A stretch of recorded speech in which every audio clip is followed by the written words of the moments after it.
Saudações, galera da Terrinha! Mais uma vez estou aqui muito feliz. Eu sou o CH Pasco e estamos iniciando o nosso quarto episódio do nosso Cult Terrinha.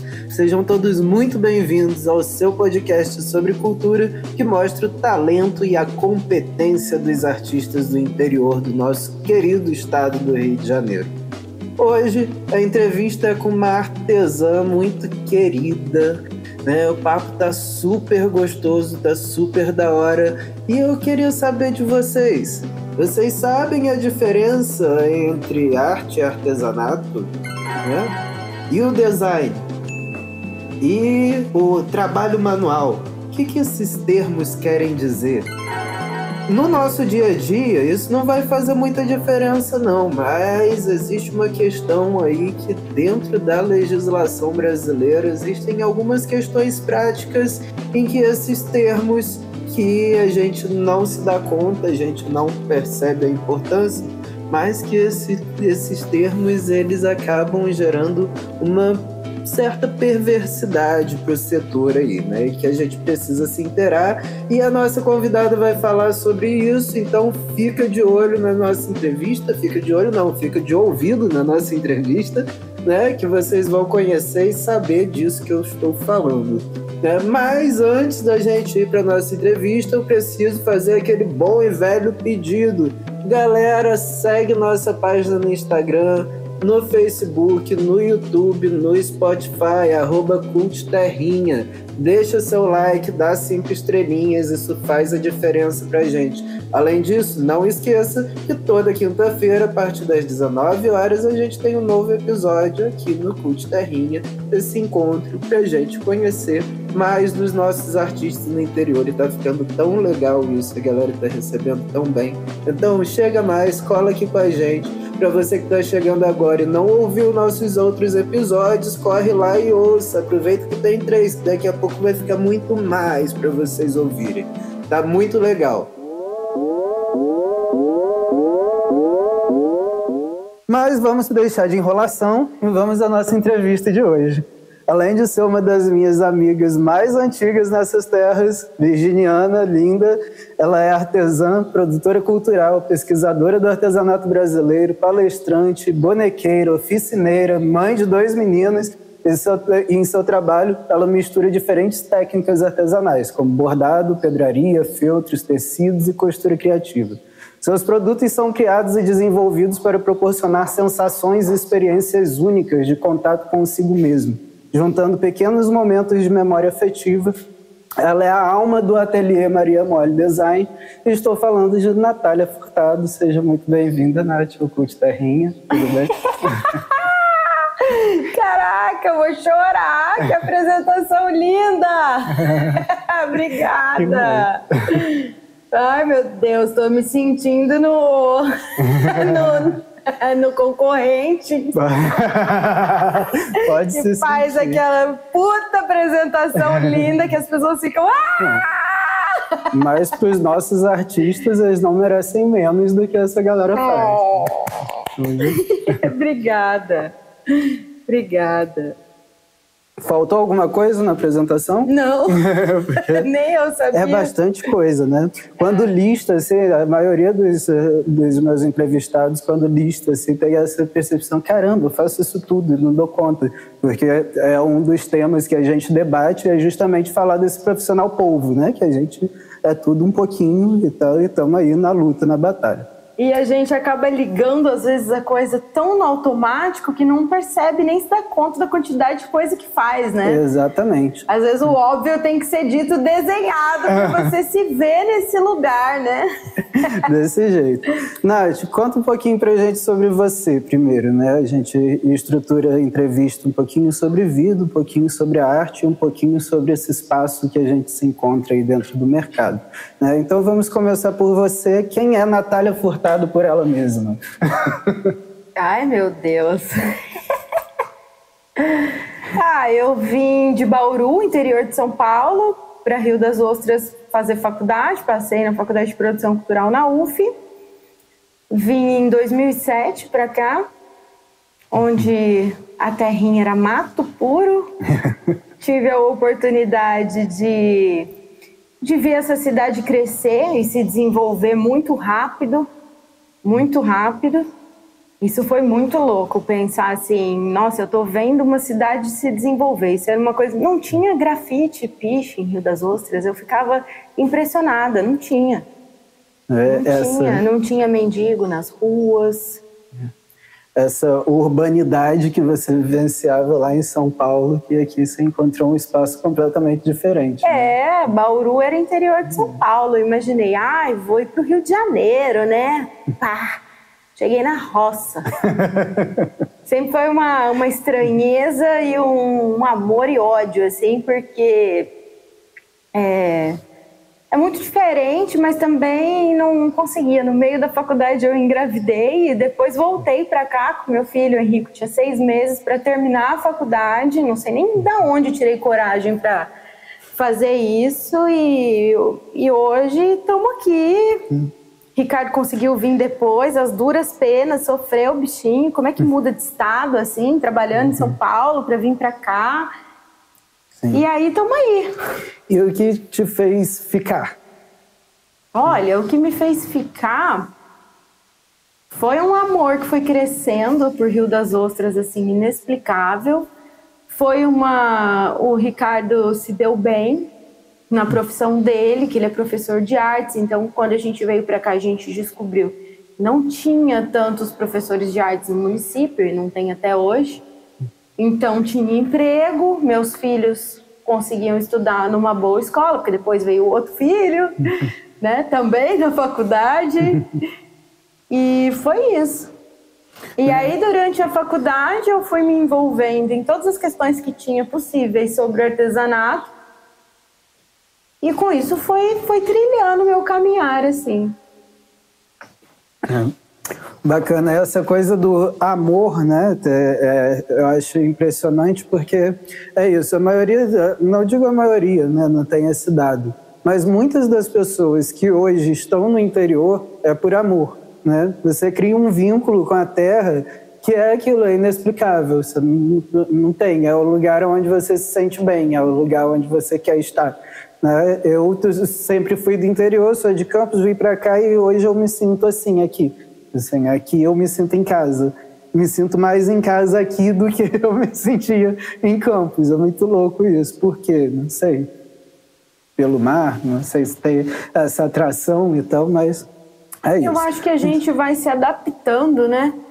E tem uma questão também que eu também não me sinto tão em casa aqui, assim, ainda não sei, eu tenho muita vontade de subir, meter o pé pra Bahia, assim, e conhecer outros lugares e viver em outros lugares do Brasil. Mas é muito difícil, né, a gente conseguir fazer isso. Mas eu não me vejo em Bauru mais, nem em Osasco. Osasco eu nem consegui ficar. Quando eu tive o Henrico, o Ricardo tinha voltado para Osasco, porque ele fez faculdade de Bauru, a gente se conheceu lá. E não consegui ficar em Osasco. Fiquei a gravidez até os 6 meses do Henrico e depois eu não... E quando eu vou para Osasco, assim, é mais para ver a família. Eu fiz uma amiga só em Osasco, esse tempo que eu fiquei lá. E eu não me identifico com a cidade de nenhuma forma, assim. É uma cidade de passagem e que eu não tenho nenhum vínculo emocional com a cidade, a não ser a família.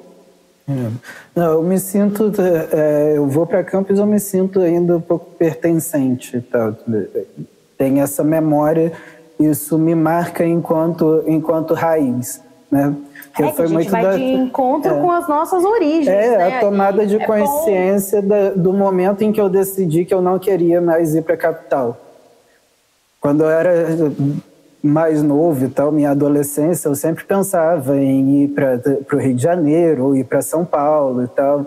E quando eu comecei frequentando mais o Rio de Janeiro, eu decidi, não quero viver isso, não quero passar por esses problemas que tem aqui, eu quero continuar lá no interior e tal. E hoje em dia, eu até me vejo em outros lugares, mas sempre no interior. Não me vejo morando numa capital, numa grande metrópole, uma coisa assim, não me vejo.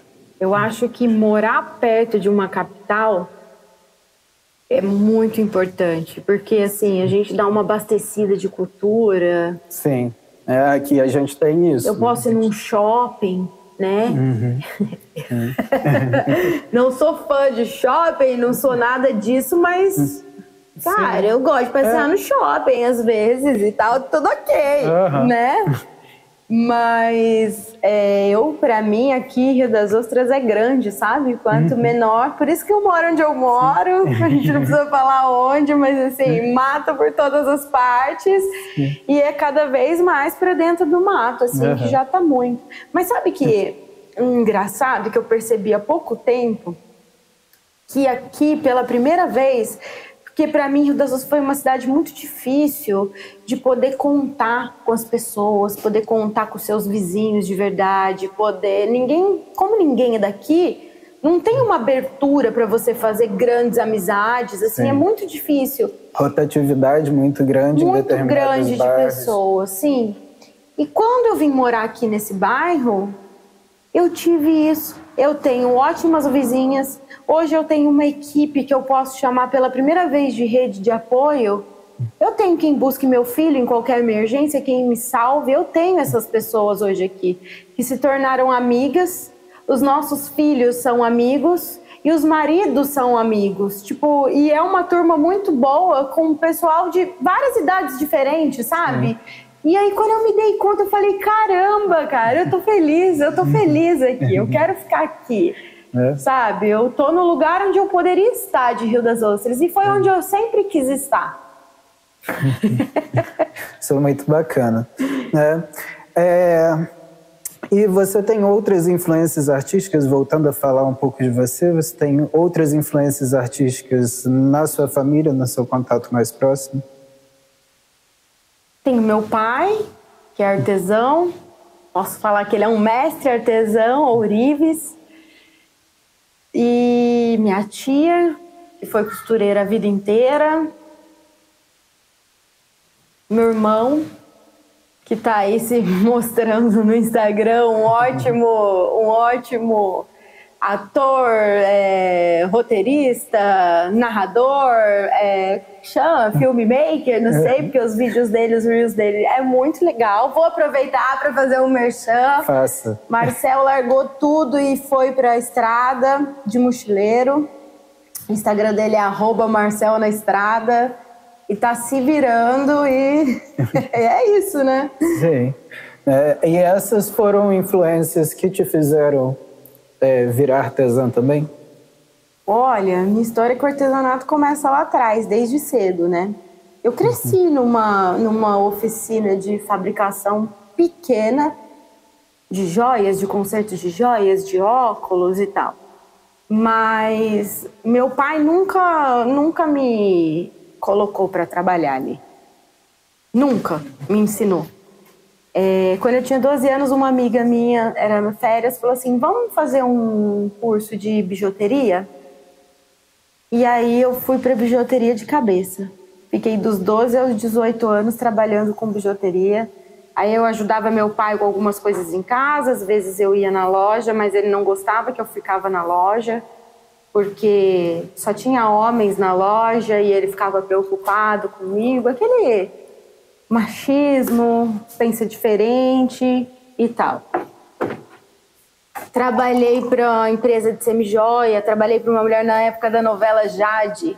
Nossa, a gente fez tanto brinco de pedraria, mas tanto que eu tinha calo na mão. Depois disso eu fui para a faculdade, fui fazer turismo. Sabia disso? Não foi turismo. Não sabia dessa. Eu fui fazer publicidade. Eu fiz 1 ano de publicidade numa faculdade particular e depois eu fiz meio ano de turismo. Aí eu tranquei a faculdade e fui fazer cursinho, fui conhecer meu marido, fui viver uma era de muitas festas, de vida noturna bem ativa, de segunda a quinta, era todo dia na rua, uma loucura, deu um trabalho para os meus pais. Participei de um coletivo de arte na época que estavam surgindo os coletivos de intervenção urbana e foi muito legal, aprendi muito. E foi por isso que eu vim parar no Rio de Janeiro. Porque participando desse coletivo, eu fazia produção cultural sem saber que estava fazendo. Caramba. Aí quando eu tive a consciência disso, eu falei, nossa, mas eu gosto de fazer isso, isso tem um nome, que legal, que eu achei que eu só estava ali para tapar buraco, porque eu não fazia nenhuma faculdade, a galera era toda da Unesp, tinha designer, tinha galera de rádio e TV, de arte, de várias, arquitetura, várias pessoas envolvidas. E na época a gente também nem ouvia falar dessa função de produtor. Hoje em dia eu acho que as pessoas ainda conhecem um pouquinho mais da necessidade, do porquê que aquilo existe. Mas hoje em agora dia tá melhor do que quando a gente entrou, né? Sim. A gente entrou, todo mundo que a gente fala faz o que? Produção cultural, hein? O que é isso? E a gente tinha até dificuldade de responder, pois né? Era uma dificuldade de responder também. Porque produção cultural é tantas coisas, envolve tantas coisas, e as pessoas acham que não é nada, assim, né? Produz um evento ali pra mim, te cedo espaço. Como assim? Como assim? Pois é. Não tem a menor Vivemos noção da dificuldade que é produzir um evento. Você tem que pensar no lixo, no banheiro, no papel higiênico, até na programação, no som, tudo, nas liberações, né? que precisa. E aí eu descobri num fórum que eu fui em São Paulo, de carona num caminhão. Foi a única vez que eu fiz isso, gente, não faz isso. Em 2004, isso, num fórum que teve Mundial da Cultura em São Paulo. E descobri que tinha produção cultural no Rio de Janeiro e na Bahia. Eu pensei, bom, Bauru, Rio de Janeiro, nunca saí do estado de São Paulo. Fui só para... Conhecia só de São Paulo para baixo, Paraná, Sul, ali eu conhecia, mas para cima não. Falei, vou prestar essa prova no Rio de Janeiro. Na hora de marcar, assim, era a época do Messenger. Eu lembro que eu falei com o Bibi era um amigão meu. Eu falei assim, Bibi, o que eu faço? Eu marco para Niterói ou marco para Rio das Ostras? Eu vi num mapa aqui que Rio das Ostras fica perto de Búzios, sei lá onde é que fica isso, como é que eu faço isso? Ele falou assim, vai para Rio das Ostras, porque Rio das Ostras tem um festival de jazz e blues muito legal, é o maior festival da América Latina. Eu falei, como é que você sabe disso, Bibi? Ele falou, porque quando eu trabalhava de jornalista na Rolling Stones, eu fui fazer uma matéria lá, a gente foi cobrir o evento. Caramba. Isso, sei lá, quando que deve ter sido 2003, deve ter sido 2002 que ele veio para cá. E Rio das Ostras é pequenininho, o custo de vida é mais barato. Vai pra lá que você vai gostar. Aí eu vim. E aí o resto da história eu já contei. Que encontro, né? E quando que você tomou a decisão Foi nesse momento aí que você tomou essa decisão de ser artesã e tal? E você já vem com isso pra cá?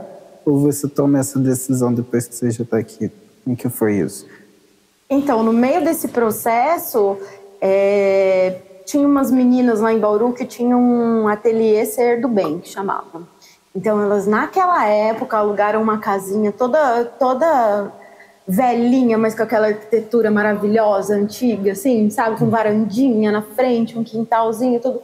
E aí elas faziam uns eventos meio de desconto, de bota fora, faziam tipo uma feira, um evento com música tocando, DJ rolando, a galera vendendo comidinhas no quintal e tal. E eu frequentava muito esse lugar e sempre gostei. E aí elas me deram um dia um saquinho com um retalho de feltro. E foi quando eu fiz o meu primeiro toy art com os retalhos que elas me deram. Fiz à mão... Sempre trabalhei à mão. Agora que eu uso a máquina, eu tinha medo da máquina de costura. Então, assim, partiu de uma iniciativa de um saquinho mágico que mudou minha vida. E na época começou a aparecer os toy arts e tal, e eu comecei a fazer e não parei mais. E na época... Para quem não sabe o que é toy art. Toy art é um boneco de pano sem forma, ele pode ser um ETzinho, ele pode ser um coelhinho, ele pode ser Tem uns bonequinhos hoje de toy art de várias coisas, tem uns toys de personagens da Marvel, né? Que ele eu não sei o material, acho que ele é emborrachado, né? Tem um nome, eu não lembro o nome agora. Tem do Star Wars, tem de vários, esses bonequinhos mais cabeçudos, mais diferentes, que foge da forma convencional, né? E Na época não tinha feltro de todas as cores. Elas tinham porque elas buscavam a mercadoria delas em São Paulo. Mas não tinha. Eram mais as cores primárias. Durante um bom tempo, para você entrar numa loja de tecido para você achar feltro, você tinha que ir em várias lojas da cidade. Porque cada uma tinha uma cor diferente que na outra não tinha. E demorou para ter esse catálogo grande, que hoje a gente tem uma empresa grande de feltro que fornece para o Brasil todo. É o melhor feltro de trabalhar, as feltreiras vão saber. Não vou falar o nome da empresa porque não precisa. Mas não estamos ganhando nada por isso, né? Pois é. E aí, mas foi difícil durante muito tempo. Aliás, se quiser, é só entrar em contato. E aí, sempre teve que ser uma caça aos tesouros, assim. E eu fiquei um bom tempo trabalhando com feltro, um bom tempo. Até que sempre tive vontade de fazer boneca de pano, né? Que diferente dos feltros, dos trabalhos em feltro, outra pegada, mas sempre trabalhei com nicho de decoração, de criação de brinquedo, aí o céu é o limite, né? A gente não para de ter ideia. Mas aí eu participei dessa feira, quando eu tava vim para Rio das Ostras, não tinha dinheiro para vir para passagem de ônibus para cá. E aí eu produzi um monte de florzinha, de cabelo, de fuxiquinho, que estava na época das florzinhas, com os retalhos que essas meninas me deram. Eu vendi na feira, que eu comprei minha passagem para vir para cá com o dinheiro da venda. E ali surgiu a Maria Mole. Isso foi em 2006. Caramba. Tinha etiquetinha, tudo escrito à mão, tudo, até hoje é escrito à mão, né? Era uma das minhas perguntas, era como que surge a Maria Mole. A Maria Mole surge de Mirella. Mirella fazia designer de produtos, desenho. Uma artista maravilhosa. Mirella assinava, acho que como Maria Mole, não sei o que. Aí ela virou e falou assim, nossa, Maria Mole é um bom nome de marca, né? Aí eu falei, nossa, posso pegar? Eu quero, Maria Mole sou eu, sou Maria, sou meio mole, né? E acho que tem tudo a ver comigo hoje, assim, porque eu sou Maria, sou mãe, dona de casa, polvo, né? Um polvo, seria meu sonho ser um polvo. Que eu ia triplicar os meus dias. Ai, como eu queria ter um polvo. Ser um polvo. Wagner cantava Quem Dera Ser um Peixe, a gente canta Quem Dera Ser um Polvo. Bosta! Que bosta mais maravilhosa. Puta que pariu.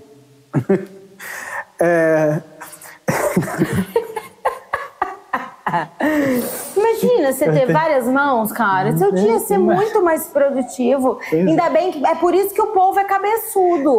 Porque com a nossa cabeça não ia dar, não. Além dos braços, ia ter que ter um cabeção com cérebro maior. Porque imagina. Controlar isso tudo. Ia tomar remédio controlado igual os fantasminha comia naquele filme do Gasparzinho, que vai descendo as comidas assim, é só descendo os rivotrilzinhos, as gotinhas. Pra dar conta da ansiedade. Então, você já falou um pouquinho sobre esse processo, porque eu vejo uma mudança muito grande no seu trabalho da época que eu comecei acompanhando, né? Porque eu nem tinha noção de que era tão para trás assim o negócio. Que começava tão antes. Né? Não, esses anos todos que a gente se conhece. Vamos explicar aqui para o pessoal entender? É porque todos os eventos da faculdade eu expunha. Eu sempre participei expondo nos eventos com a Maria Mole, né? A Maria Mole chegou comigo em Rio das Ostras, né? Sim. Mas para mim era uma coisa que estava começando assim naquele momento. Não sabia dessa experiência toda que você já tinha, né? E mesmo assim, daquela época para cá, eu vejo que seu trabalho mudou bastante, assim. Houve uma transformação no seu trabalho. E agora, conhecendo a história toda, eu vejo que você foi aprimorando e juntando as técnicas, né? Esse processo foi consciente ou foi algo que foi acontecendo? Foi natural? Ele foi natural. Eu acho que ele é muito pouco pouco experimental, se formos falar agora pensando por esse ponto de vista, que eu nunca parei para pensar nisso, mas assim, tem miçanga que me acompanha desde que eu tenho 12 anos de idade, cara. Olha isso, eu tenho uma caixa com todas as cores de miçanga possíveis e imaginárias, da época que eu trabalhava com bijuteria, que eu insiro elas nos bordados de feltro, nas flores, nas mandalas. Eu nem tô fazendo mais isso nesse momento, mas tá ali, guardadinho. Já me desfiz de muitas coisas, mas algumas coisas eu nunca me desfiz e nunca parei para pensar. Nossa, até engasguei aqui para falar. Nunca parei para pensar nesse caminho, assim, por esse ponto de vista. Nossa, que legal, né? Coach Terrinha, um pouco terapia também. Mas é super, tá? Comigo tá sendo mesmo. Refazer esse caminho faz a gente pensar em como que a coisa se deu de fato, né? Muitas das vezes a gente... Veio uma vizinha aqui a semana passada, no final de semana. Ela é vó de uma amiguinha do Dom. E aí a gente conversando, assim, né? Porque esse ano tá sendo um ano muito difícil. Muito difícil, perda, muito problema, muita coisa acontecendo, assim, né? E eu sinto que eu tô muito atrasada no meu trabalho, mas eu não tô conseguindo. É muita missão para resolver, assim, e não tô conseguindo, né? Produzir e tal. E ela virou para mim e falou assim: Natália, quando você achar que tá difícil, muito difícil, ao invés de você se apegar ao que você queria fazer e aonde você tá, o que você poderia ter feito nesse tempo que você não conseguiu, olha para trás e vê o tanto que você já caminhou. É lá atrás que tá a sua força, não é lá na frente, não. Na frente só tá a ansiedade, é lá para trás. E aí eu peguei isso, cara, e falei: porra, Leninha, tu é foda, hein? E aí comecei a olhar, e agora você me fez ir mais para trás ainda e enxergar uma coisa que eu nunca nem pensei. Que a gente vive um dia atrás do outro, a gente não tem tempo, a gente é atropelado o tempo todo. E é mil coisas acontecendo, né? A gente está sempre vivendo o futuro e esquece que o presente, né, ele tem nesse passado. E existe um caminhar aqui, que é importante a gente viver esse processo consciente, mas a gente tá puto no meio do processo. A verdade é essa. E aí quando você para pra pensar, depois você fala: nossa, por que eu tô assim, né? Que não sei o quê. Mas é porque é muito difícil viver da arte. Vamos falar sério? Não é fácil, não. É uma luta diária. É muita resiliência. Olha, muita resiliência, muita resiliência. Muita resiliência e muito estudo. Né? Muito estudo, muita capacitação, muito curso online, muito livro comprado. As pessoas não têm caminhar sozinho, solitário. Às vezes dessa dimensão, né, de que para se fazer arte, para ser artista, para ser artesão, né, é preciso muito estudo. Nath, seu trabalho ele é bem antenado com essa coisa do design, do artesanato, né, com essas tendências de design. Você é uma pessoa que se liga nisso. Seu trabalho, sua estética não é tão gratuita assim. Né? Como que é esse processo para você? Olha, eu costumo me intitular, na minha arrogância de ser insignificante, como uma antropóloga digital. Eu estou sempre antenada no mundo inteiro o que vem de tendência do mercado, o que estão produzindo em todos os lugares. Antes eu usava como fonte de pesquisa o Google Imagens, o Flickr. Eu sou dessa época do Flickr, né? E no Flickr eu me encantava, no Flickr com 1 milhão de possibilidades. Aí, Google Imagens, Google Tradutor. Eu aprendi muitas palavras em inglês por conta do Google Tradutor para pesquisar.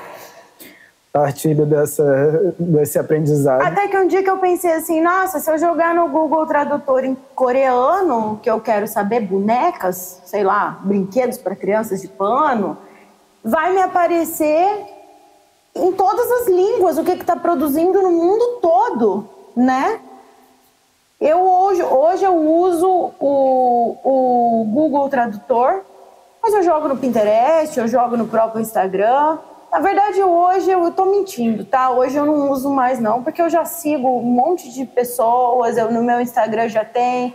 Os algoritmos, eles me como que eu posso te dizer? Me eliminaram esse trabalho, sabe? De ter esse trabalho. Mas eu pesquiso muito no YouTube, eu aprendo muita coisa vendo vídeo em coreano. Eu não entendo nada do que elas falam, mas eu fico vendo, eu volto em câmera lenta, eu aprendo a fazer coisas assim. Porque sabe, CH, para trabalhar com boneca, você não encontra uma pessoa para te ensinar a costurar uma boneca para quem nunca pegou a máquina de costura do zero. Essa foi minha maior dificuldade. E quando eu fiz um curso de boneca com uma pessoa famosa, que veio em Macaé, num ateliê de costura em Macaé, a boneca meio que veio pronta, assim. Eu mal sentei na máquina como ajudante, uma coisa que qualquer criança faria, sabe? Então, assim, foi difícil, foi penoso encontrar alguém que me ensinasse a fazer o que eu queria aprender, porque não tinha. E precisou de muita coragem da minha parte para pegar, porque aí eu via que a pessoa não tinha, sabia fazer, mas ela era um saco para ela me ajudar a fazer, para me ensinar a fazer, porque é pequeno, né? Peça que é pequena dá muito trabalho. E a pessoa acha que porque ela é pequena também, quer colocar preço no seu trabalho, sabe? Quanto menor for a peça, gente, mais horas de trabalho a pessoa passa ali. Uma peça grande é muito mais fácil. Eu queria fazer uma fábrica de bonecas, contratar um monte de costureira para fazer com os meus desenhos, com os meus moldes, através dos meus moldes. Só que não achei uma costureira disposta a fazer isso. Eu falei, não, eu faço 30 roupas de criança, vestido de criança, mas não faço um de boneca.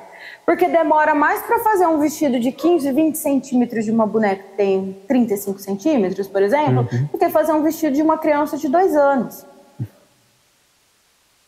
Sabe? É complicado, é complexo. E a gente não se dá conta disso. Não. A gente, enquanto consumidor, enquanto espectador, a gente não se dá conta desse trabalho que é por trás. Aliás, de muitas coisas das artes, né? A gente pode falar, por exemplo, da própria produção de conteúdo para a rede social, que é uma coisa que você também é ligado, né? E que dá um trabalhão para além do trabalho que você já tem com as suas peças. Aí você divide o povo no meio e começa outra entrevista. Né? Porque é muito desgastante, gera uma ansiedade, gera uma expectativa. O Instagram é uma coisa que muda toda hora. Sim. Não é uma coisa que você aprende a mexer nele e acabou. Amanhã é outra coisa, é outra atualização, é outro recurso, é outro não sei o quê. E você tem que se adaptar, porque é rápido, sabe? Hoje em dia, eu tô com o meu trabalho um pouco parado, que eu tô correndo em outras frentes, que a Maria Mole, ela tem 6 fontes de faturamento hoje, tá? Então, às vezes eu tô offline, mas não significa que eu não tô trabalhando. É que eu não tenho dinheiro para bancar uma equipe de marketing para estar ali. Se você pegar meu celular, ele trava toda hora, porque tem uma quantidade de vídeo, de material para editar exorbitante ali.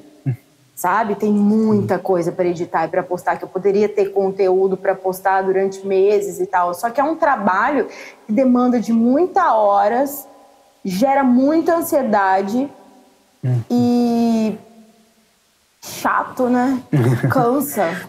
Faz mal, consome. Pra gente que quer produzir, quer fazer coisas diferentes, né? Então a gente pega um formato que, querendo ou não, é meio engessado, né? Porque não que não seja possível você inovar na abordagem, mas ele suga, né? Porque você precisa ter também um fluxo, né? Não é só pensar, fazer uma postagem e tal. Não é como um filme que você vai pensar o filme, todas as inovações dele, vai demorar 6 meses, um ano fazendo aquilo dali, e aí depois vai o filme com todas as suas inovações. É um negócio que é rápido, né? Que é ágil. E que muitas das vezes a gente até guarda material e chega uma época que você já não nem vale aproveita mais perdeu aquele... o material, você perdeu o material. Tem 50 gigas de vídeo, de conteúdo de vídeo no meu celular. Olha, é uma temporalidade que não é a mesma. Exatamente, não é a mesma.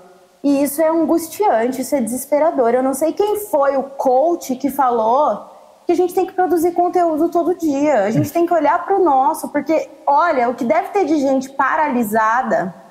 Sim. Porque não consegue e se sente incapaz, porque vê o Instagram e vê a amiguinha, a concorrente fazendo e fala, nossa, como que ela dá conta? Eu sou tão insignificante, né? Ah, eu não consigo. Hoje em dia eu estou desapegada do Instagram. Quando dá, eu posto. Quando não dá, eu não posto. Na maioria das vezes eu não posto. E assim... Ai, teu feed tá catálogo. Ai, você tem que produzir conteúdo. Ai, não, eu me libertei dessa pressão, sabe? Sim. Porque ou eu faço uma coisa ou eu faço outra. Não dá, é muito difícil. É muito difícil. Exatamente, né? O ser povo é sobre isso, né? A gente, muitas das vezes, não dá conta de fazer tudo que a gente...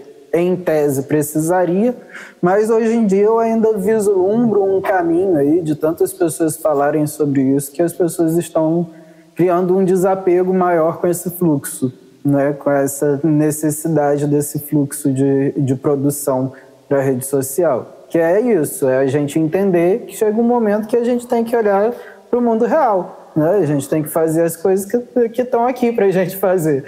Né? Sabe uma coisa que pega muito também? Eu tenho poucos seguidores, não tenho muitos não. Ultimamente eu ando ganhando bastante seguidor até. Não estou preocupada com isso, começou a fluir assim, organicamente, devagarinho, mas está vindo, né? Mas uma coisa que pega muito é stories, né? Eu faço um stories, às vezes dá 300 visualizações. É bastante para quem tem 1000 e poucos seguidores, sabe? E aí eu fico assim, caraca, mano, o que essas pessoas querem saber de mim? Sabe? Sim. E aí a galera de Bauru, é os amigos da faculdade, é os amigos de Rio das Ostras, é todo mundo ali falando comigo, né? Eu não tenho um perfil particular meu também, não tenho, porque não dou conta nem de um, como é que eu vou dar conta de dois? E assim, o que essas pessoas estão querendo falar? Nossa, é pouco seguidor? Mas é 300 pessoas que eu tô falando aqui, sabe? Como é que eu faço para vender para essas pessoas? Sim. Sabe? A gente que trabalha com artesanato, arte, design, a gente não gosta de vender. A gente não gosta de colocar preço no nosso trabalho. E é uma dificuldade de você colocar um preço certo. Você me perguntou... você se intitularia como? Eu me intitulo como uma designer de produto também, porque quando eu crio um produto, tem uma ficha técnica desse produto, sabe? De custo, de tudo. De molde, de material, o tipo de tecido que usa, quantas gramas ele pesa, sabe? E as pessoas não veem isso, né?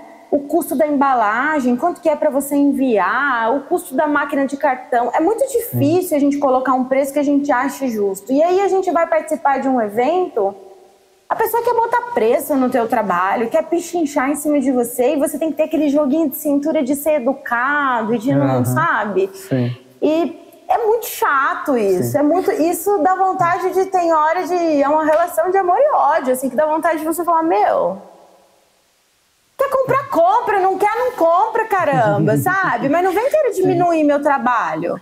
É a realidade de muitos. É muito trabalho. E pode ter certeza que o preço não está ali. No produto não está o preço da produção de conteúdo.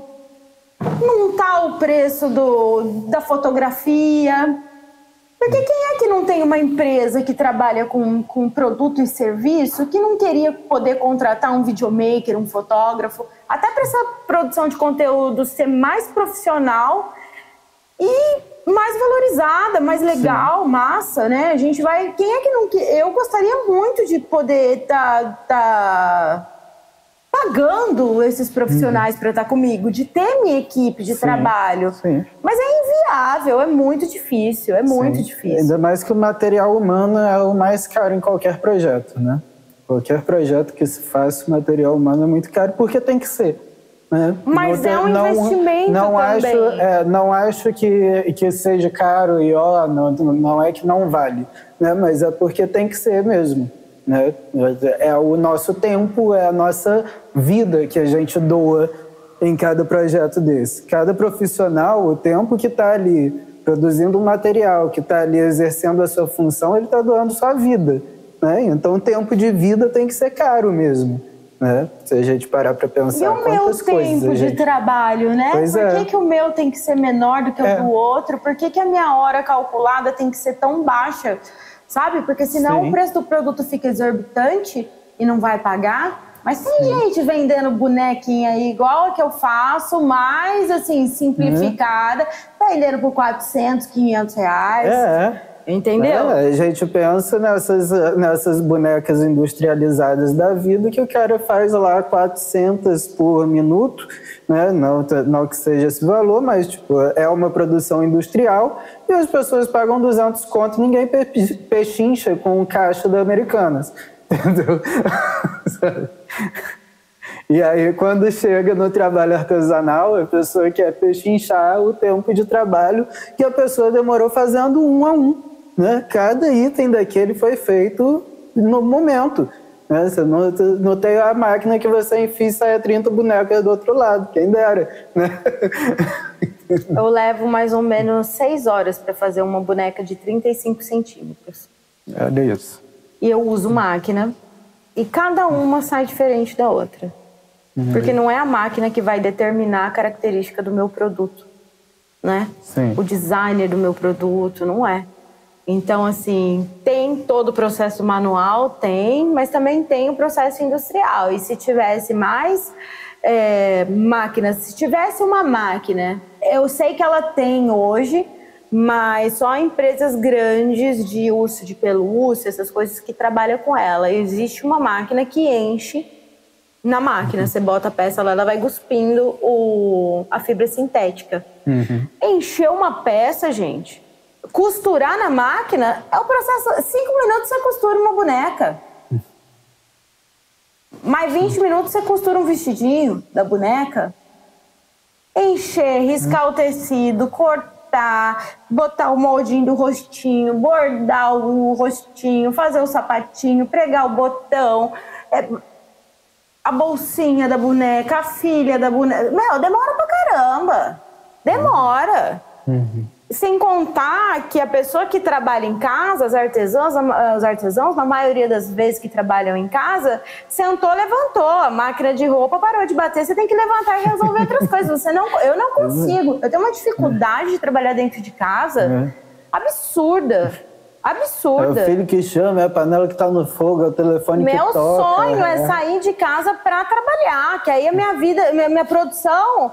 Eu ia produzir uma coisa que eu nem imagino que eu sou capaz de produzir, porque não dá. É a realidade do home office que o pessoal foi conhecer na pandemia, né? Que hoje em dia a gente fala disso, mais pessoas vão se identificar, mesmo aqueles que não são artistas. Mas o artista já está aí, ó, passando por isso há muito tempo. Né? E eu não tenho uma estrutura de rede de apoio, não tenho uma avó para socorrer, não tenho uma tia, não tem ninguém. Então, não tenho ajuda com faxina na minha casa, com jardineiro, com nada disso, sabe? É tudo a gente que faz. E aí você fala assim, mas aí você volta no assunto do conteúdo, né? Você poderia postar isso, né? Porque assim, a gente quando tem uma casa, a gente quer decorar a nossa casa, a gente quer colocar nossa identidade na nossa casa, né? Isso também é um processo, existem reformas, existem mudanças, Então, assim, eu acho que hoje eu vivo uma vida meio cíclica, assim, sabe? Uma hora empresa, com filho, com cachorro, gato, periquito, tudo junto, misturado, marido. Outra hora, casa. Aí vai, é meio que assim, sabe? E chega final de semana, tem que ter um churrasquinho com a cervejinha, porque senão a gente infarta, né? Não dá. A gente pira. Mas é muito difícil conciliar tudo. A gente estava falando, né, que a gente está aqui no espaço da Maria Mole Design, né? Estamos aqui na sua casa.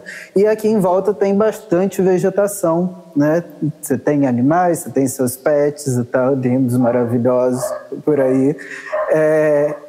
E eu notei também que ao longo do seu trabalho chegou um momento que eu percebi, né, porque tem esse histórico aí para trás que eu não conhecia, mas tem aquele momento em que você deixa de fazer mais plantas e abstratos e tal, que era uma coisa que você trabalhava com é só porque eu não tenho tempo, tá? Que eu tô sem tempo, flores. tenho um monte de projetinho na gaveta. Não, e depois você passa a mesclar essas folhas, essas coisas e os animais, né?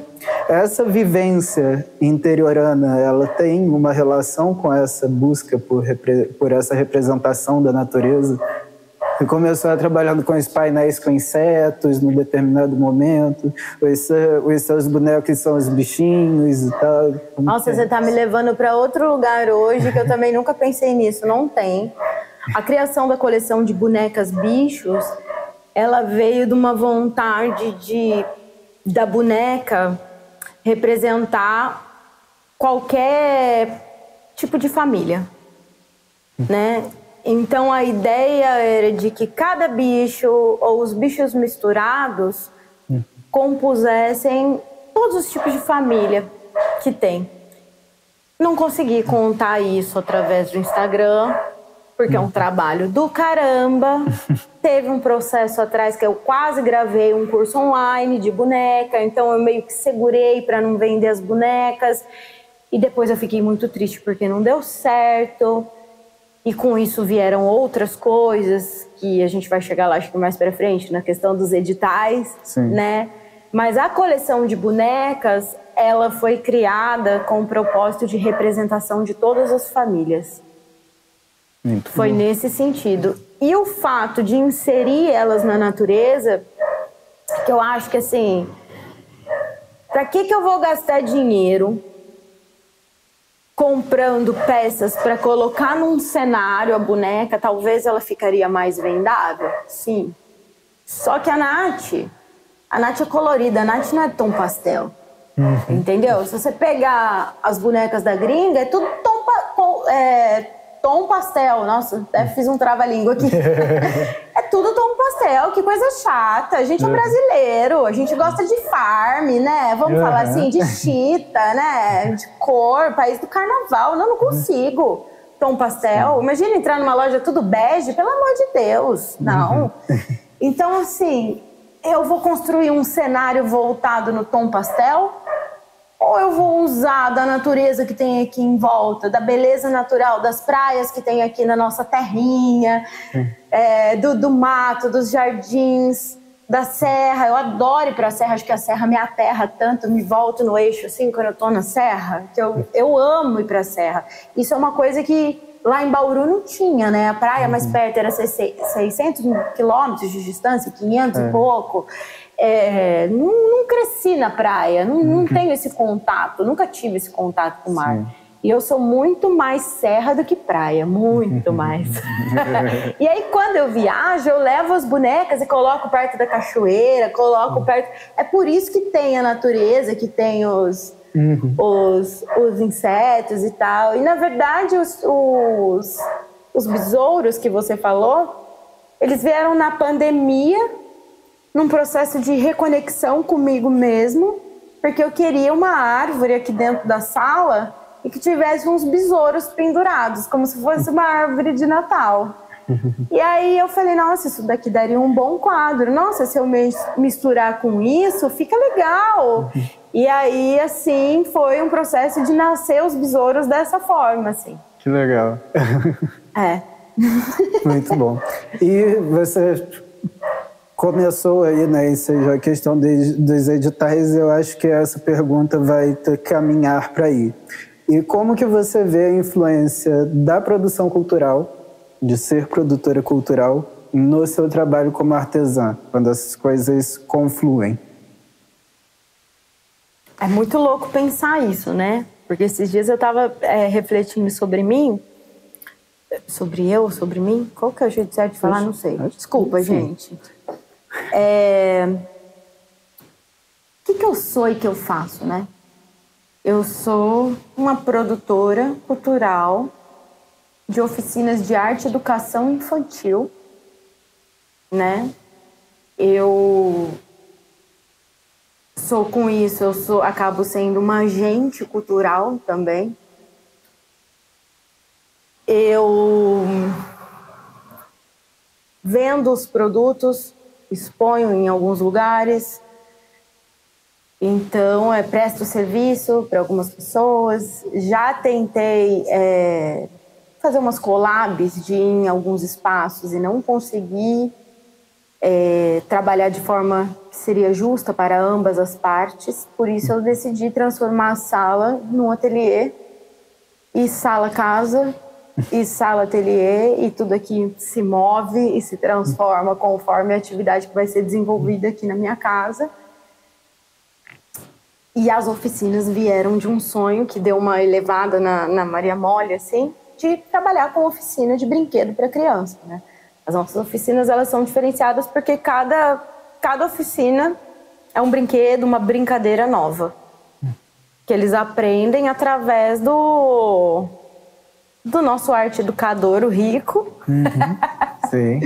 de mim. Então eu também sou assim, eu faço pré-produção, produção, pós-produção, eu dou oficina, eu tiro foto no evento, eu edito depois, eu posto, eu tento vender a oficina, eu leio o edital, Ricardo também lê, a gente escreve projeto, e com os editais a gente conseguiu levar a oficina para mais cantos da cidade, né?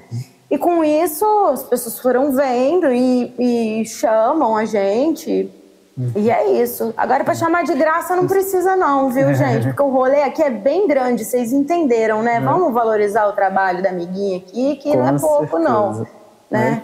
E tem essa eu não tô nesse lugar de...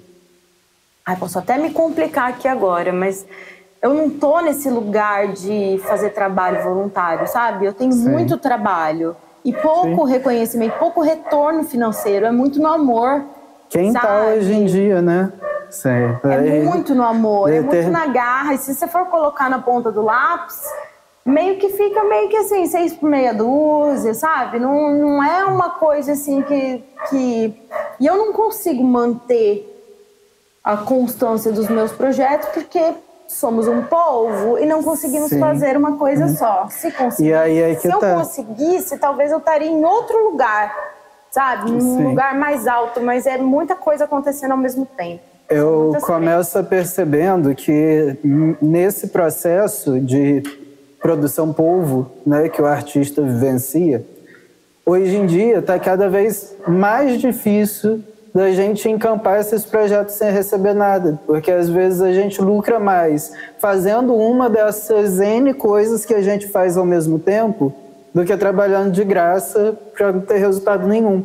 Porque pelo menos estudando aqui eu sei que eu vou evoluir na minha arte, que eu vou fazer uma postagem melhor, que eu vou fazer alguma coisa que de fato seja produtivo diretamente para o meu trabalho, né? Então eu tenho uma outra forma de aproveitar o meu tempo, né? Que se não for para receber por isso, é melhor fazer o que eu quero do que ficar fazendo alguma coisa que eu não quero de graça, né? Então, acho que a coisa passa por aí. Né? Você não faz uma que você está precisando para o teu evento, você não vai no mercado fazer uma compra e você compra de graça e paga depois. Ou você não bota preço no trabalho da pessoa. Tem que ter um mínimo de um cachê. Tem que ter. Às vezes não pode pagar o que um órgão público paga, o que um SESC paga. Oferece alguma coisa, pelo menos, né? Vem aqui no meu evento em troca da sua logo. Pelo amor de Deus, desde quando divulgação de logo paga conta? Sabe? Chega a ser uma ofensa. Chega a ser uma ofensa, assim. Eu fico feliz porque eu tô tendo visibilidade, que as pessoas me querem, que muitas vezes elas me procuram, talvez primeiro do que outras. Porque é um trabalho diferenciado nosso, sabe? Mas eu fico muito triste por essa desvalorização da própria pessoa que muitas vezes está promovendo cultura num espaço privado, entendeu? Num evento que se paga para entrar. Por que o meu tem que ser de graça? Ou das pessoas que trabalham com oficinas tem que ser de graça? Eu não tô começando hoje, eu não preciso de hora complementar, eu não tô hoje, é coisa de muitos anos atrás tentando, sabe? É muita luta. Então, assim, machuca, sabe? Machuca, porque você fala assim, poxa, olha, agora que tá chegando o Dia das Crianças, se eu recebesse a quantidade de orçamento que eu tô recebendo, com a mesma quantidade de convite que está sendo feito para mim para trabalhar de graça, eu estaria feliz, sabia? Estaria feliz mesmo. É isso. Então, a produção cultural ela acaba chegando também com outras ideias de financiamento e de aporte para o estudo, né? E aí tem esse momento de amadurecimento, talvez, não sei se amadurecimento seria a melhor palavra, mas dessa reestruturada da Maria Mole está abrindo outras frentes também, né? Que são essas frentes das oficinas. Então, nesse momento que o Ricardo entra, ele já participava antes, né? Não, ele entra nesse momento, a gente, por conta da produção cultural, hoje em dia a gente tem na Fundação de Cultura, na FROC, nossas ex-colegas de faculdade. Minhas bichetes, vamos falar assim, que estão lá dentro fazendo a diferença, trabalhando. Uma entende de lei, a outra entende de projeto. Então, elas estão desenvolvendo um trabalho muito bonito. Porque a Lei Aldir Blanc, ela veio na pandemia, só que ela veio como direito para todas as cidades. E nem todas as cidades conseguiram participar, sabe? Porque não tinha gente lá dentro capaz de implementar a lei no município. E dá um trabalho do caramba, é difícil fazer isso, é burocracia. E as meninas lá são ninja. E é inegável que a gente vive num momento muito mais efervescente do que quando a gente chegou aqui, né? A despeito de qualquer outra opinião, eu chego aqui em 2008, você um pouquinho antes, e eu nunca vi tanta produção partindo da fundação, editais e tal, nunca presenciei isso aqui. Editais municipais também, eu participo de tudo que dá para eu participar. Até do conselho de artesanato eu me enfiei. Sou conselheira suplente do artesanato. Tem que tentar, eu penso que essa já é minha doação, sabe? Porque toma muito tempo, é muita responsabilidade e é muito difícil, é muito desgastante também, sabe? Mas eu faço por elas, assim, por eles, por todo mundo, sabe? Porque eu sei que eu posso fazer uma pequena diferença ali, né? Então essa é minha contrapartida como pessoa, além de outras, né? É que a gente pessoais assim. No campo das artes, eu acho que talvez em outros também, mas a arte é o meu campo, então eu vivencio isso nas artes, né? Por mais que a gente tenha diversas questões aí imbricadas, mas todo mundo de alguma forma enxerga a importância disso na nossa sociedade e a gente quer fazer por isso, né? É um contato com as artes que a gente quer fazer pela arte. Por isso que está aí nos dá tanta coisa que é invisível, que as pessoas não veem, não é matéria. Então, por isso que às vezes não tem tanto valor, porque as pessoas estão acostumadas a dar pouco valor para aquilo que não é material, né?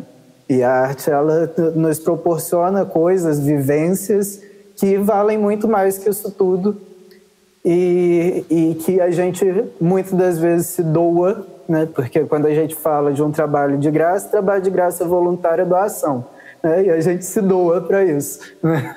Sim. Nessa busca de, em algum momento, a gente ter o retorno, né? Que seja do universo ou que seja monetário, né? Por favor, também. Né? As duas coisas desse doar que a gente faz. Né? Uma coisa muito interessante é, às vezes, a gente não perceber o que o nosso trabalho está causando nas pessoas, né? Se a gente for pensar, às vezes é difícil para a gente conseguir comunicar o nosso trabalho nas redes sociais também, voltando para isso. Com as oficinas, você perguntou como que foi a chegada do Ricardo, é aí que o Ricardo chega. Eu fui aprovada em 3 projetos que eu escrevi, deixando claro que existe um Ai, meu Deus, como que é o nome da palavra? Existe uma equipe parecerista que é de fora da cidade para ver esses projetos. Então, assim, não tem conchavo com Fundação de Cultura, com ai, você é queridinha, nananã. Não existe isso, tá? Então, é só você ficar a par da lei um pouquinho, ler os editais direitinho, que isso daí tá ali, é só ler, né? Sim. Antes de julgar, vai dar um Google, né, bem? Sim. E assim, Ricardo também foi aprovado. E nesse momento, a gente precisava dos braços um do outro para fazer junto isso acontecer. E foi precisava aí que a gente juntar dois povos que um só não dava conta. E antes, eu sempre chamei Rico para trabalhar comigo. Vamos. Mas Rico sempre trabalhou em 3, 4 escolas, professor de artes, correndo de um lado para o outro, almoçando entre uma cidade e outra. Então, assim, sempre foi muito corrido e ele falava assim, eu não tenho tempo. Quando a gente passou no edital, que ele estava um pouco mais tranquilo, só com 3 escolas. Esse é um pouco mais tranquilo para um professor de artes. A gente olhou e falou assim, deu certo, vamos continuar? Mas agora a gente vai continuar como? Acabou o edital, fizemos o que a gente tinha que fazer, fomos onde ninguém foi trabalhar ainda, né? Porque a mesma oficina que tem particular aqui em casa, ela tem dentro de uma comunidade. Ela tem dentro de um bairro mais afastado, rural. Ela tem do mesmo jeito. E uma coisa muito louca que eu estava falando com relação à comunicação, voltando, puxando pro gancho, é... O que eu vendo na minha oficina? Eu vendo uma memória. Eu vendo uma atividade lúdica. Quando a gente deu oficina na Casa de Cultura, as famílias participaram. As vagas eram para as crianças, mas as famílias participaram. E dali a gente passou a incluir a família ali. Então, assim, quanto custa esse momento em família, para além da oficina maker de brinquedos, sabe?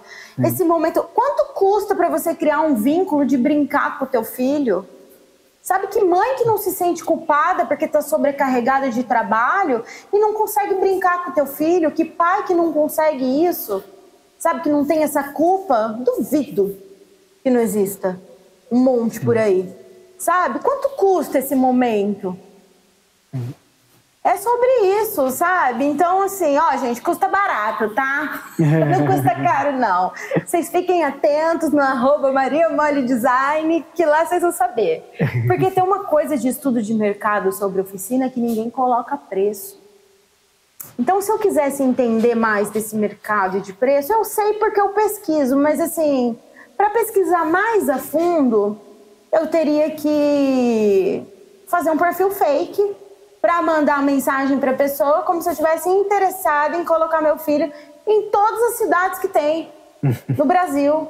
Por que as pessoas não colocam preço, gente? Pelo amor de Deus, aí faz a outra ir lá, falar com ela, perguntar o preço, aí não pode, fica aquela coisa chata. Gente, bota preço, pelo amor de Deus. Quem quiser vai querer, quem não quiser não vai, acabou, você poupa até o tempo. E ajuda o mercado, entendeu? Porque tá vendo assim, olha, ali tá cobrando tanto, eu posso cobrar mais. Porque o que a gente cobra... Às vezes o que é caro para mim não é caro para o outro, sabe? E a gente cobra abaixo do mercado, do que poderia estar cobrando. É muito chato isso, sabe? Existe essa distinção de valores no interior, né? Porque da capital, sim. Uma oficina na capital é R$150. Aqui a gente vende por 50, às vezes não consegue fechar turma. Sim. Quando eu não tô dando de graça pela cidade, dando acesso para todo mundo. Sim. Só que eu tô sendo paga porque eu escrevi um edital para isso. Sim. Né? Sim. Claro, aquela velha máxima, quem trabalha de graça é relógio, né? Então, vamos lá. E ainda assim ele te cobre bateria de vez em quando, se não for daquele só de sacudir o pulso. Mas você sabe que eu me sinto culpada de falar não? Sim, você me conhece, né? Eu queria ajudar, mas às vezes assim, pô, você vai fazer um evento de graça numa empresa privada, cara. Pô, é sério que a pessoa não tá disposta? Eu tô levando público pra lá, sabe? Eu tenho meu público, vai atrair pessoas. Como é que você não pode enfiar a mão no bolso e pagar um cachê? E, no geral, como que você enxerga o mercado de artesanato na região? Eu enxergo... Uma visão mais ampla. Ai, que pergunta difícil. É aquela pergunta para fazer pensar um pouquinho. Então, como conselheira do artesanato, né? Eu falei pro João, que é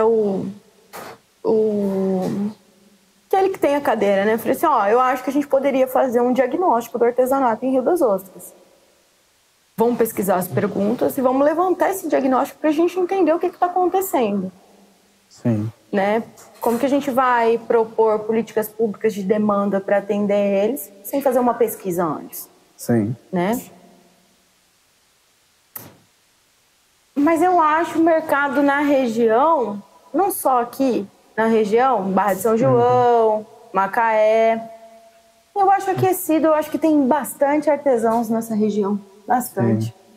Agora, empresas de oficinas, assim, tem muito pouco. Cada um está na sua área. Tem a pessoa que se destaca na contação de história, tem a pessoa que se destaca na oficina X, tem a pessoa que se destaca no projeto tal, tem a pessoa que se destaca num reforço escolar, que tem tipo um trabalho com livros incríveis. Então, assim, tem várias casas abrindo, espaços abrindo dessas pessoas, que é a coisa mais... meu sonho é isso, né? Poder abrir um espaço disso, sair para trabalhar. Talvez, se começar a dar certo, eu vou sair dessa casa, né? Porque essa casa é o espaço, né? Mas, é assim, e hoje eu não tenho uma comunicação com esses espaços muito não, sabe? E às vezes eu dá uma louca, esses dias eu mandei para uma lá de Cabo Frio, que tem um espaço que trabalha com oficina também, só trabalha com arte terapia. Falei assim, aqui, vamos tomar um café virtual? Uma cerveja, um café, o que você prefere? Eu preciso conversar com alguém. E aí a gente tá colegando, e assim nasce amizade, nasce parceria, porque não trazer ela pra cá, porque não eu ir pra lá, fazer esse intercâmbio entre cidades, sabe? Essa necessidade do coletivo. Do coletivo, né? De se abraçar, não se ver como concorrente, sabe por quê? Porque aqui na cidade não tem concorrente, sabe? Não tem porquê, se você trabalha com uma técnica específica de artesanato, outra pessoa também, por que você vai copiar da tua amiga? Sério isso? Ela é tua parceira, sabe? Se você pega uma encomenda grande para fazer, você vai precisar de quem para te ajudar? Ou você vai negar, ou você vai chamar ela para te ajudar. Porque, querendo ou não, ninguém aqui é polvo. Natália e o polvo. Na real, ninguém aqui é polvo. Né? Então, por que você vai fazer isso? Não faz o menor sentido, sabe? Eu vejo um pouco desse problema nessa esfera, mas também vejo, assim, um mercado muito novo se abrindo, assim.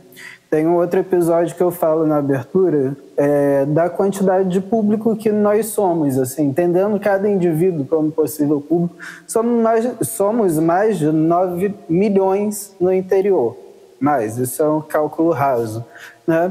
Mais de 9 milhões de pessoas que vivem no interior. Aqui em Rio das Ostras, no último censo, se eu não me engano, são 154 mil habitantes. Quantas peças você tem para vender? Então, 154 mil peças, eu acho que não está no seu score. Entendeu? Então, não tem concorrência. A gente tem um mercado enorme que está aí precisando ser explorado. De que forma alcançar essas pessoas, de que forma alcançar esse público, aí é uma outra conversa que a gente precisa, até enquanto grupo, parar para pensar e refletir sobre isso. Eu acho que falta um pouco de percepção de que nicho você está atuando, sabe? E quem é teu público, sabe? Você precisa conhecer teu público, porque se você não conhecer teu público, se você não saber para quem que você vai vender, você tem que entender que talvez você não compraria seu produto hoje, tá? Mas o produto que você faz, ele não é para você, ele é para um outro tipo de público. E que é atrás deles que você tem que ir. Porque se você ficar tirando para tudo quanto é lado, você vai ficar dando murro em ponto de faca. Por isso que, assim, acho que assim, meu próximo investimento, sabe, a hora que vem, investir num gestor de tráfego, né? Arrumar a casa ali do Instagram, não importa como esteja, mas investir num bom gestor de tráfego ou aprender a fazer isso também, né? Porque a gente acha que a gente tem que fazer tudo, né? E isso é sempre para tentar economizar, a gente precisa mudar esse pensamento, sabe?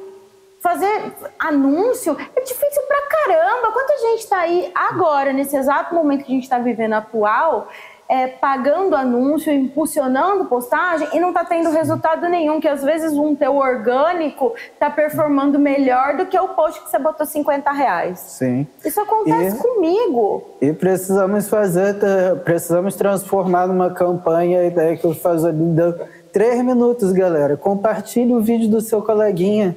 Compartilhe a publicação do seu coleguinha, entendeu? Vamos expandir a rede aí, você que tá aí em casa sem fazer nada e tal, você tem sua rede de amigos, é pequenininha, tem só 200 seguidores, tá? Mas às vezes um desses seguidores aí que você tem, que vai ver o seu post, não conhece o trabalho do coleguinha, se interessa e vai lá, né, ver o trabalho do seu colega, ver o trabalho do artista. Então, se quer contribuir, essa é uma das formas de contribuição. Pode ir, né? Aproveitando, quem quiser repostar e publicar o nosso podcast, fique à vontade, ajuda o coleguinha.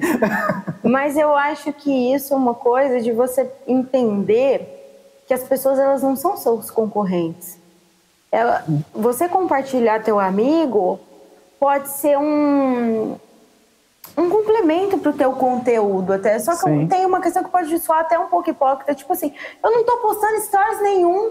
Se eu for ficar postando os stories de todo mundo, e o meu? Como é que eu vou ficar fazendo só propaganda? Como é que fica meu Instagram? Então tenho esse conflito porque tô sem tempo.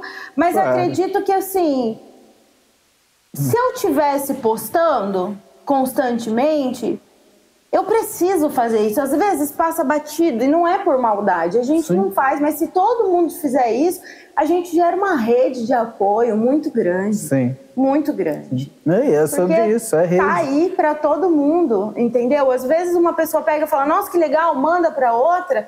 Às vezes nem é ela lembrou de outra pessoa e a pessoa vai lá e vira cliente da outra e você nem tá sabendo que foi por causa de um compartilhamento seu. Sim. Né?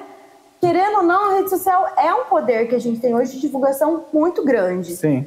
Né? Muito grande. Claro que todo mundo tem suas limitações de tempo, não é só o artista que tem a vida corrida, né? Todos nós temos. Mas fica aí a dica quando puder, né? Faz assim. E tem que ter um bom senso também, que você não vai fazer propaganda de um show num perfil que você vende produto para criança, né? Tipo, você compartilha conteúdos de criança, de aí mãe. Isso você pode mandar inbox para alguém que você queira que vá junto contigo. Boa. Também todo mundo precisa, né? Tá divertida de vez em quando. Mas eu acho que é isso, a gente precisa sentar mais o dedinho ali, ser um pouco mais humilde, sabe? E se ajudar, cara. Porque se a gente não se ajudar, a trajetória, ela não é fácil, não. Sim. A gente está um pouquinho avançado no tempo, mas ainda vou entrar num ponto que talvez estenda um pouquinho esse episódio. Mas eu acho necessário, né? A gente estava conversando nos bastidores, sempre rola uma conversa, né? E a gente estava falando dessas definições. Arte, artesanato, né? Até na própria estrutura do Cult Terrinha, né? Eu estou falando que você é artesã, a gente está falando desse artesanato, embora a descrição daquilo que você faz, né, seja muito semelhante à arte, mas enfim, a gente tem essas distinções. E você ainda me veio com outro termo hoje, que é trabalho manuais. Na prática, né, na vivência, naqueles direitos e nos potenciais, como que se diferencia isso? Esqueceu do designer. Ainda tem o designer. Bom, ao meu ver, entrar numa discussão de arte e artesanato é discutir religião, política, entendeu? Então eu vou falar muito pouco sobre isso, tá? Sim. Tudo bem? Ok. Pra mim, mas quase toda obra de arte, para ela se tornar arte, tem uma técnica artesanal por trás. No início do processo, em alguma etapa do processo, tem uma técnica artesanal ali. Seja na escultura, na pintura, Ai, não sei, agora me deu um branco para falar das artes, assim. Eu acho que artesanato está em tudo, o designer está em tudo. É muito difícil a gente distinguir ao pé da letra, só que a arte ela é acadêmica, né? O artesanato ele é mais popular. A gente tem a arte popular também, mas eu vejo muito dessa forma, assim, sabe? E uma distinção de valores gritantes entre um e o outro, né? Sim. Porque temos peças de artesanato que contam histórias, os artesanatos tradicionais, artesanatos que são considerados patrimônio cultural e material. Tem muita coisa aí que né? Tem políticas públicas para isso? Tem, mas falta muita coisa, assim. Falta muita coisa. Tem muitas questões envolvidas nisso. Se um designer chega numa comunidade com um artesanato tradicional, dependendo da forma que ele chega ali para levantar essa comunidade, né? Ele interfere no modo de produzir aquele artesanato, que interfere na história. Ele tem que ser muito sensível para chegar numa comunidade e não interferir no modo de fazer aquilo. Existem os artesanatos ancestrais que são passados de geração em geração, por isso tradicional, em que as filhas não querem continuar a fazer aquilo. E aí quem quer não pode, porque não pertence àquele lugar.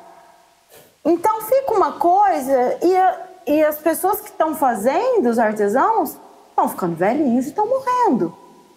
Então, assim, sabe? Falta alguma coisa aí. Sim. Não, falta muita coisa, na verdade, né? Algumas coisas aí. Existe o Programa de Artesanato Brasileiro que coloca o artesanato em categorias, né? Mas temos artesanato indígena, artesanato étnico, artesanato com cunho, por exemplo, o modo de produzir a viola de coxo, acho que no Mato Grosso, se eu não me engano. Eu li sobre isso faz muitos anos. Se tornou patrimônio cultural e material. As paneleiras de goiabeira no Espírito Santo se tornou patrimônio cultural e material. Sim. Né? Então, esses artesanatos, eles são reconhecidos pelo Programa de Artesanato Brasileiro. Agora, o feltro, o biscuit, o crochê parece que entrou agora. Travou uma luta aí, não sei direito sobre isso, porque eu desconheço, não estou atualizada desse assunto, mas parece que entrou. O tricô, o patchwork não é considerado artesanato. O fuxico, sim. Desde que você faça à mão. Se você usa a maquininha de fazer fuxico, que aí vai ficar tudo perfeitinho, igualzinho, ele acaba entrando numa categoria de industrianato. Então, praticamente, o PAB ele é dividido em 3 instâncias, se é assim que eu posso chamar. Se é essa palavra certa, eu não sei. Mas é o artesanato de cunho tradicional, com história, com identidade cultural.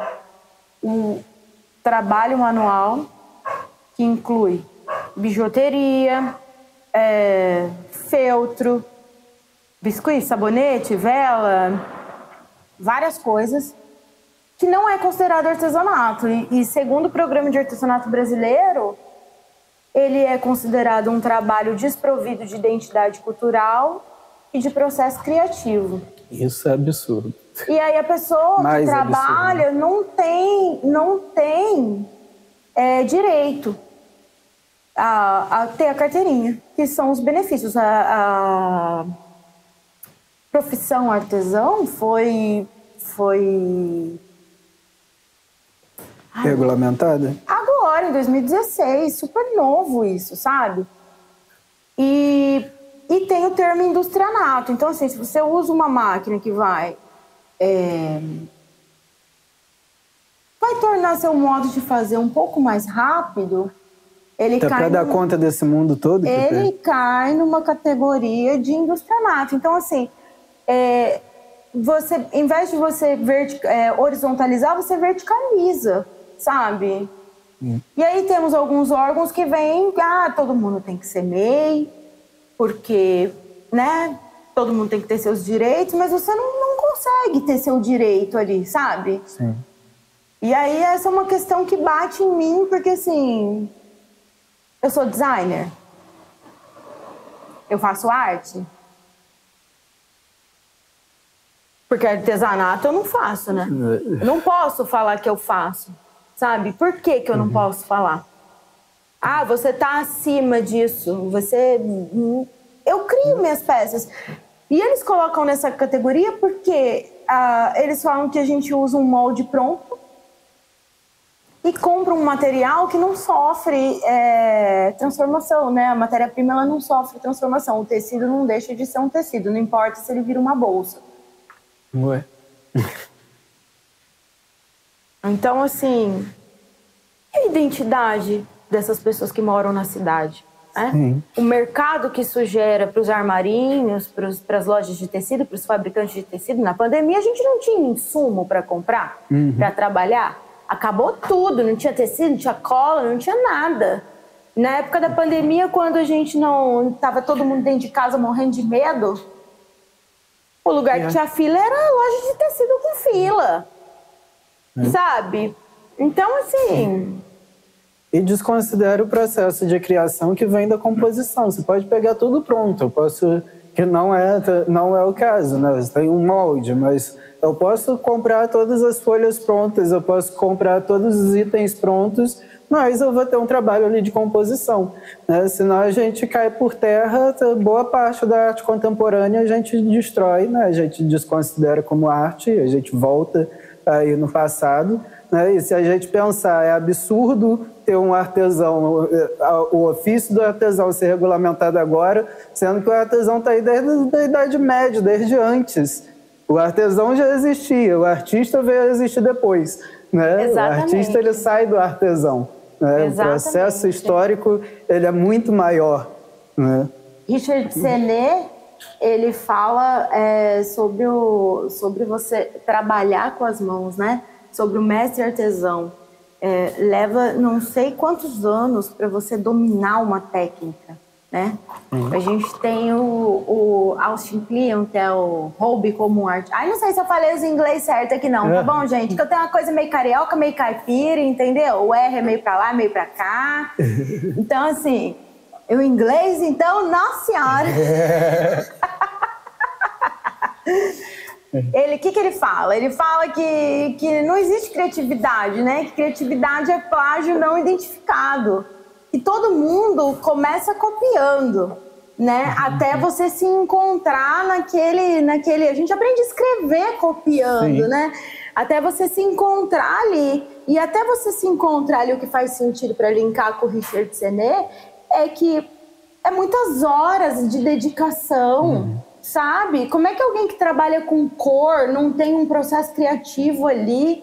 Sim. Você não vai pegar um daqui, um dali com um dali que vai ficar bom, que não vai. Se a gente pegar o próprio exemplo da literatura, né? Porque as palavras elas já estão prontas há muito tempo, né? E a gente trabalha com elas, né? Elas já foram feitas, né? Às vezes a gente até cria algumas coisas e tal na literatura, mas a grosso modo tá ali. E o seu processo criativo é fazer o quê? É compor isso de uma forma que traga outros sentidos. E que traga um sentido para a sua identidade própria, para quem é você. Sim. Eu não pertenço a um grupo específico, mas eu tenho a minha história, sabe? Eu tenho a minha origem. Se eu coloco o meu produto numa feira para você vender, eu duvido que não apareça uma pessoa perguntando: nossa, trabalho da Nath, né? Ou, nossa, igualzinho da minha amiga. Por quê? Porque reconhece o trabalho, porque tem identidade, porque é diferente, sabe? Então, assim, é complicado. O IBGE acabou de lançar um dado que, em 2022, o artesanato gerou 100 bilhões. Sabe o que é isso? Você acha o quê? Que é de quem não tem MEI que está vendendo?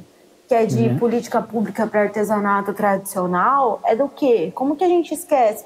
Como que não coloca a própria... os armarinhos, as lojas de tecido, as fábricas de tecido, de cola, de tudo? Tá tudo junto nesse bolo, tá tudo junto misturado. E não tem regulamentação para você chegar muito nisso, não. Eu acho que... eu gostaria tanto de ter acesso a essas informações, sabe? A gente não tem. Foi muito difícil fazer minha monografia e muito difícil porque não tem bibliografia, sabe? Você não tem uma bengala onde se apoiar. Hoje em dia a gente já consegue linkar uma coisa com a outra, já tô mais calejada, né? De tanto que li, estudei. Mas, assim, é difícil você linkar...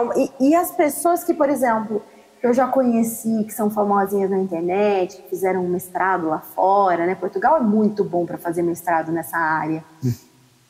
Você propõe uma conversa, ela não quer conversar com você, não. Aí ela vai lá e... Olha isso! Ela vai lá e monta uma roda de conversa online por R$300 uma hora para você conversar com ela. Você fala assim, meu Deus do céu, por que você acho que não entendeu nada, né? Não entendeu nada, gente. Pois é. Essa contribuição para o campo que é complicado. Você tem que ter a sua contrapartida, você tem que estar ali, conversa nos bastidores com as pessoas. Eu vejo hoje muito essa coisa os podcasts são sensacionais. Eu costuro ouvindo podcast, eu tô riscando tecido, eu tô fazendo as coisas ouvindo podcast. Ouço muito podcast de mulher e as meninas estão mandando ver muito, sabe? E ali é uma troca que elas têm ali, igual essa troca que a gente tá tendo, que pode ser benéfica para muita gente, que aposto que muita gente nem imaginava isso. Tem muitas pessoas que vão se identificar com essa conversa, vão falar, nossa... eu preciso parar de me cobrar tanto, né? As pessoas olham no Instagram e falam assim, nossa, o Instagram é totalmente organizado. Nossa, você é um sucesso, né? Tipo, oi? Sabe? Isso vai dar força para se cobrar menos. Continua fazendo, não importa o que você está fazendo, continua fazendo. Quer mudar? Muda, mas faz. Faz o que a sua intuição está mandando, faz onde você... E também tem uma dica muito importante... para as pessoas, prestar atenção onde o olho para. Quando você está rolando o dedo no feed, começa a se auto-observar de onde teu olho está parando. Porque é ali que você está pegando suas referências. É ali que a tua alma está ali, sabe? Quando eu estou criando alguma coisa, eu vejo na alma antes. Eu não sei explicar como é que é isso, mas vem um negócio na minha cabeça. Independente de ter visto 300 imagens de referência, vem na cabeça. E você começa a fazer... E muitas vezes você não sabe onde vai dar, mas sempre dá certo. Sempre dá certo. Isso é muito louco, porque sempre dá certo, sempre fica bom. Sim. E pode ficar melhor. E sempre vai ficar, cada vez vai ficar melhor. Essa criação, ela tem disso, né? O mágico da arte, essa coisa que vem e você cria, você realiza. Isso é muito bacana. A gente está chegando ao fim do nosso papo, né? E você já deu aí alguns pitacos da pergunta que eu sempre faço no final, que é qual dica você daria para aquela pessoa que está começando agora, fazendo algum trabalho e pensando de trabalhar com isso e tal, de viver do artesanato. Que dica que você daria para essa pessoa que está lá na Natália de 20 anos atrás? Ih, falei a idade, desculpa. Tô mais feliz com os meus 40, viu? Enche a boca, fiz 40 anos. Não parece, não. Não. Olha, a dica que eu dou é vai no flow, vai no seu tempo, respeita seus limites, controla a ansiedade, não deixa de fazer, não deixa de tentar e tudo tá aí pra você, sabe? Se abrir um edital, você acha que você não é capaz? Minha filha, se você não tentar, você nunca vai saber se você é capaz ou não. Você tem que tentar, porque no final, de um jeito ou de outro, vai dar certo. A gente só não tem solução pra morte. Pro resto, a gente dá um jeito. Não se cobre, sabe? E assim, vai na praia, leva a bolsinha. Vai ali, leva a bolsinha. Tá sempre fazendo alguma coisa. É assim, às vezes, que a gente produz. Não tem que se cobrar, eu acho. Vai leve, não se cobre com o Instagram, não, sabe? Seja mais carinhosa com você, com a sua jornada. Não pare de pesquisar nunca, mas se abrace, sabe? Se aceite e vai. Ai, se eu tivesse feito isso, meus processos, eu ia aproveitar muito mais. E lembra que quando tiver difícil, olha para trás. Olha para trás. Lembra da dica da Leninha, minha vizinha. Quando tiver muito difícil, olha para trás.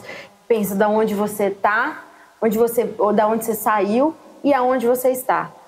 Porque isso dá uma força, assim, inacreditável. Sim. O papo tá maravilhoso, mas por aqui vamos continuar a prosa, porque é sempre assim quando a gente se encontra, mas temos que encerrar o episódio de hoje com muito prazer, que estive com Natália Furtado, da Maria Mole Design. Quem quiser me conhecer melhor, conhecer os meus trabalhos, posso falar o merchanzinho? Pode, você vai falar? Eu ia puxar depois, mas pode falar. A gente aproveita e vai no flow. @Maria Mole Design no Instagram. E tem a página no Facebook também. Um dia a gente chega num site. Em breve. Beijo, gente. Foi um prazer enorme compartilhar desse momento contigo, contar um pouco dessa trajetória para o nosso público. Desejo que seu trabalho seja cada vez mais bem-sucedido, que alcance cada vez mais pessoas e que leve muito amor e carinho por onde passe, que eu acho que essa é uma das suas essências, né? São coisas importantes para você. Mais uma vez, muito obrigado por aceitar nosso convite e dispor esse tempo para conversar com a gente, né? Cult Terráqueos, foi maravilhoso fazer o episódio de hoje. Espero que tenham gostado. Vou ficando por aqui. Beijo. Tchau. Eu queria agradecer a oportunidade, o reconhecimento. Me sinto lisonjeada por ser uma das primeiras entrevistadas. Estou muito feliz. Fui conduzida com muito respeito, muito carinho e foi muito gostoso conversar sobre isso com você, porque você levou a conversa de uma forma tão gostosa e é muito importante a gente poder ter com quem conversar sobre isso, sabe? E, por exemplo, acho que o que eu falei aqui, muitos artesãos vão se identificar porque é o que eu procuro ouvir nos lugares e eu não encontro isso, sabe? Ninguém fala isso. Ninguém fala sobre isso. Obrigada mesmo pela oportunidade, CH. Te amo, meu amor. Um beijo, gente. Fico feliz pelo Cult Terrinha poder fazer isso por vocês. Cult Terráqueos, foi maravilhoso fazer o episódio de hoje. Espero que vocês tenham curtido tanto quanto eu. Obrigado a todos que nos ouviram. E se você gostou desse episódio, não esqueça de deixar o seu like, dá 5 estrelinhas pra gente, faça um comentário, indica pros amigos. São pequenas coisas como essa que você pode fazer e nos ajudar a continuar fazendo podcast e somar forças com a produção artística do interior. Se você ainda não nos segue, siga nossa página no @cultterrinha, tudo junto, lá no Instagram, no Facebook, no /cultterrinha, e sigam também o @Maria Mole Design, nossa convidada especial de hoje. Eu vou ficando por aqui, mas antes de ir embora, quero agradecer mais uma vez a parceria do Estúdio Garage, a música de Rico de Lúcia, a edição de Remy Gillet, e na apresentação, produção e roteiro, eu, CH Pasco. Desligue os seus fones de ouvidos, mas mantenham ligado o amor pela cultura do interior, aqui no Cult Terrinha. Muito obrigado e até o próximo episódio.